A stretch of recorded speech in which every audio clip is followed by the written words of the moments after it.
നമസ്കാരം. മലയാളി വാർത്തയിലേക്ക് സ്വാഗതം. കാൽ നൂറ്റാണ്ടിന് ശേഷം 21ാം നൂറ്റാണ്ട്. കാൽ നൂറ്റാണ്ടിന് ശേഷം അമ്മയുടെ ജനറൽ ബോഡിയിൽ സുരേഷ് ഗോപി. കേന്ദ്രമന്ത്രിയായ ശേഷം VVIP പരിവേഷവുമായി സുരേഷ് ഗോപി ഉപഹാരം നൽകി വരവേറ്റ് മോഹൻലാൽ. പലവട്ടം സുരേഷ് ഗോപിയെ പലരും മാറ്റി നിർത്താൻ ശ്രമിച്ചു. അവിടെ നിന്നും ഉയർത്തെഴുന്നേൽക്കുകയായിരുന്നു. കൊച്ചിയിൽ കഴിഞ്ഞ ദിവസം നടന്ന മലയാള സിനിമാ താരങ്ങളുടെ സംഘടനയായ അമ്മയുടെ ജനറൽ ബോഡിയിൽ പങ്കെടുക്കാൻ കേന്ദ്രമന്ത്രിയും നടനുമായ സുരേഷ് ഗോപി എത്തി. 27 വർഷത്തിനു ശേഷം ആദ്യമായാണ് സുരേഷ് ഗോപി അമ്മയുടെ ജനറൽ ബോഡിയിൽ പങ്കെടുക്കുന്നത്. കേന്ദ്രമന്ത്രിയായ ശേഷം VVIP പരിവേഷവുമായാണ് സുരേഷ് ഗോപി എത്തിയത്. സംഘടനയുടെ ഭാരവാഹികളുടെ തെരഞ്ഞെടുപ്പ് കൂടി നടക്കുന്ന ജനറൽ ബോഡിയിൽ പങ്കെടുക്കാൻ വോട്ടെടുപ്പ് തീരുന്നതിന് തൊട്ടു മുൻപാണ് സുരേഷ് ഗോപി എത്തിയത്. സുരേഷ് ഗോപി വോട്ട് രേഖപ്പെടുത്തുകയും ചെയ്തു. സുരേഷ് ഗോപിയെ ഉപഹാരം നൽകിയാണ് അമ്മ പ്രസിഡന്റ് മോഹൻലാൽ വരവേറ്റത്. കേന്ദ്രമന്ത്രി പദവിയിലെത്തിയ സുരേഷ് ഗോപിയെ താരസംഘടന ആദരിക്കുകയും ചെയ്തു. പുതുക്കിയ അംഗത്വ കാർഡും സുരേഷ് ഗോപിക്ക് നൽകി. ഒരു സ്റ്റേജ് ഷോയുമായി ബന്ധപ്പെട്ട തർക്കത്തെ തുടർന്നാണ് 1997 സുരേഷ് ഗോപി അമ്മയിൽ നിന്ന് വിട്ടുനിന്നത്.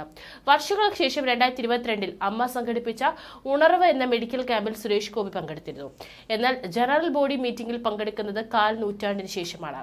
താരസംഘടനയായ അമ്മയുടെ ജനറൽ സെക്രട്ടറിയായി സിദ്ദിഖിനെ തെരഞ്ഞെടുത്തു.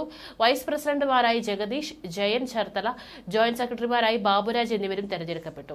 പ്രസിഡന്റായി മോഹൻലാലും ട്രഷററായി ഉണ്ണിമുകുന്ദനും എതിരില്ലാതെ തെരഞ്ഞെടുക്കപ്പെട്ടിരുന്നു. നിർവാഹക സമിതിയിലേക്ക് അനന്യ, അൻസിബ ഹസൻ, ജോയ് മാത്യു, കലാഭവൻ ഷാജോൺ, രമേശ് പിഷാരടി, സരയു മോഹൻ, സുരാജ് വെഞ്ഞാറമൂട്, സുരേഷ് കൃഷ്ണ, ടിനി ടോം, ടൊവിനോ തോമസ്, വിനു മോഹൻ എന്നിവർ തെരഞ്ഞെടുക്കപ്പെട്ടു. ഇടവേള ബാബു ഒഴിഞ്ഞ ജനറൽ സെക്രട്ടറി സ്ഥാനത്തേക്ക് കുക്കു പരമേശ്വരൻ, സിദ്ദിഖ്, ഉണ്ണി ശിവപാൽ എന്നിവരാണ് മത്സരിച്ചത്. വൈസ് പ്രസിഡന്റ് സ്ഥാനത്തേക്ക് ജഗദീഷ്, ജയൻ ചേർത്തല, മഞ്ജു പിള്ള എന്നിവരും മത്സരിച്ചു. ജോയിന്റ് സെക്രട്ടറി സ്ഥാനത്തേക്ക് അനൂപ് ചന്ദ്രൻ, ബാബുരാജ് എന്നിവർ മത്സരിച്ചു. കലൂരിലെ ഗോകുലം കൺവെൻഷൻ സെന്ററിൽ നടന്ന 30ാമത് വാർഷിക പൊതുയോഗത്തിൽ കേന്ദ്രമന്ത്രി സുരേഷ് ഗോപി, മന്ത്രി KV ഗണേഷ് കുമാർ എന്നിവരും പങ്കെടുത്തു. UK-യിലായതിനാൽ മമ്മൂട്ടി എത്തിയില്ല. ദേശീയ പുരസ്കാരം നേടിയ ഇന്ദ്രൻസിനെ ചടങ്ങിൽ ആദരിച്ചു. അമ്മയുടെ ഭാരവാഹിത്വത്തിൽ നിന്ന് 25 വർഷം പൂർത്തിയാക്കി ഇടവേള ബാബു പദവി ഒഴിഞ്ഞു. ജോയിന്റ് സെക്രട്ടറിയായി ഇന്നസെന്റിനൊപ്പമാണ് ബാബു ഭാരവാഹിയാകുന്നത്. 3 തവണ ജനറൽ സെക്രട്ടറിയായി. കഴിഞ്ഞ തവണ സ്ഥാനമൊഴിയാൻ താൽപര്യം അറിയിച്ചെങ്കിലും മമ്മൂട്ടി ഉൾപ്പെടെ നിർബന്ധിച്ചതോടെ തുടരുകയായിരുന്നു.